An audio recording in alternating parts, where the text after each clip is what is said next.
ونصلي ونسلم على رسوله الكريم اما بعد فاعوذ بالله من الشيطان الرجيم بسم الله الرحمن الرحيم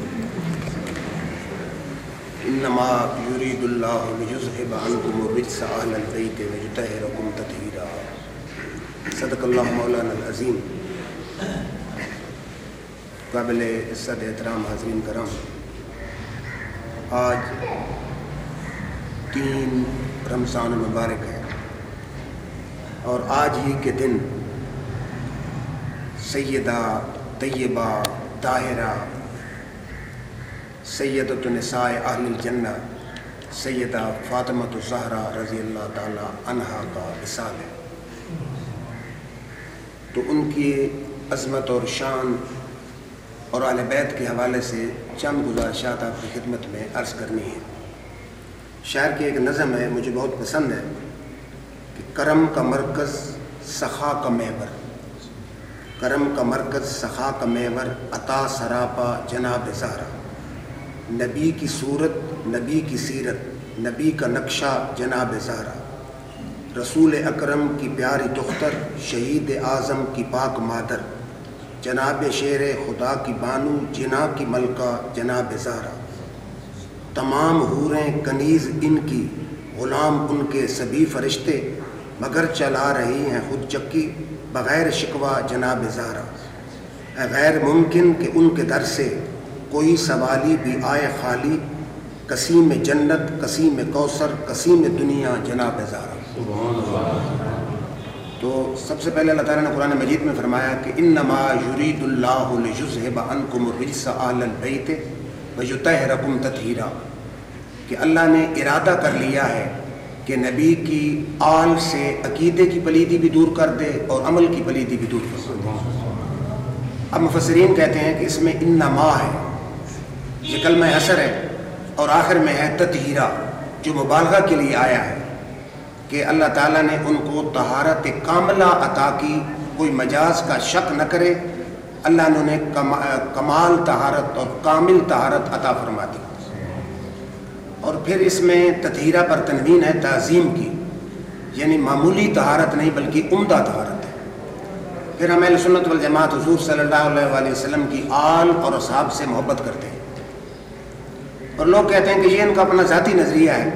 اب جہاں تک محبت اہل بیت کا تعلق ہے، اللہ تعالیٰ نے قرآن مجید میں فرمایا کہ اے میرے حبیب آپ اعلان کر دیں قل لا اسألکم علیہ اجرا الا المودۃ فی القربى، کہ میں نے اسلام کے لیے جو مشقت برداشت کی، قربانیاں دیں، ہجرت کی، اپنے عزیز و اقارب کا شہید ہونا گوارا کیا، میں اس پر اپنی امت سے کوئی صلہ نہیں مانگتا، کوئی بدلہ نہیں مانگتا، کوئی ڈالر نہیں مانگتا، کوئی پاؤنڈ نہیں مانگتا، الا المودۃ فی القربى، میں صرف اپنی آل کی محبت مانگتا ہوں.